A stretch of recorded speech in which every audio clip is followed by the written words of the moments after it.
వాడు సాంగ సపరివార సమేత స్వయంభూ శ్రీ శ్వేతార్కమూల గణపతి. ఇది గణేశ పురాణాంతర్గతంగా ఉన్నటువంటి విషయము.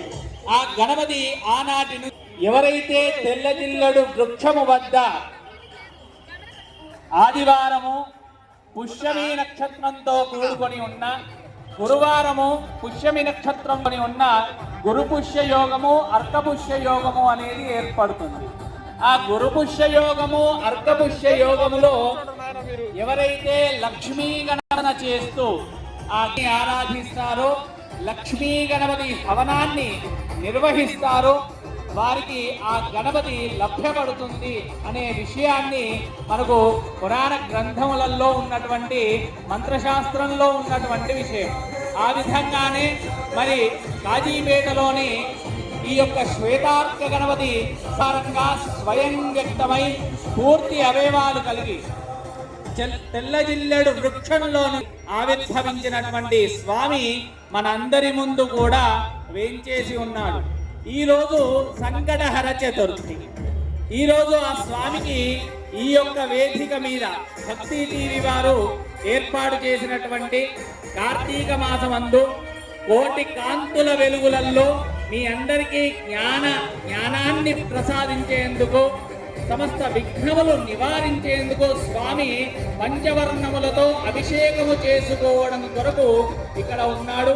అందరూ కూడా ఆ స్వామికి మనస వాచ కర్మన నమస్కరించుకొని ఈ స్వామివారి యొక్క సన్నిధిలో జరపబడేటువంటి ప్రతి పూజా కైంకర్యము కూడా లోక రక్షణ కొరకే నిర్వహించబడుతుంది కనుక అందరూ ఆ స్వామిని శుక్లాంబరధరం విష్ణు వర్ణం చతుర్భుజం ప్రసన్నవదనం ధ్యాయే సర్వ విఘ్నోపశాంతయే అని చెప్పి ఆ స్వామిని వేడుకుంటూ ఉండండి.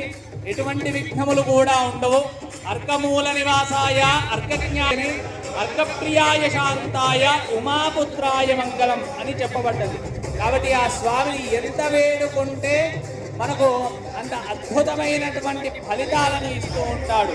ఈ వేదిక మీద కోటి దీపోత్సవంలో ఆ స్వామి వారిని మనము సేవించుకోవడం మహద్భాగ్యంగా భావించండి. ఆ స్వామిని వేడుకుంటూ ఉండండి. కానీ కథను వింటే ఎంతో విశేషం. ఒకనాడు ఇంద్రుడు తన యొక్క రథం తీసుకొని లోకాలన్నీ కూడా తిరగడం కొరకు బయలుదేరి వెళ్ళినాట. వెళ్తే కాశీపట్టణమున ఒక రాజుగారు ఉండేవారట. ఈ యొక్క రాజ్యంలో కొంతమంది ఎటువంటి దాన ధర్మములు చెయ్యకుండా సమస్త పాపములతో కూడుకొని ఉన్నవారు. ఆ యొక్క ఇంద్రుని యొక్క వాహనం అటువైపు వెళ్తూ అక్కడ పడిపోయిందట, విరిగిపోయి పడిపోయిందట. ఆ పాపము ఛాయలు తాకి పడిపోగానే అక్కడికి ఎందుకు ఈ విధంగా జరిగింది అని చెప్పి రాజుగారు పరిగెత్తుకుని అక్కడ ఇంద్రుడు కనబడ్డాడట.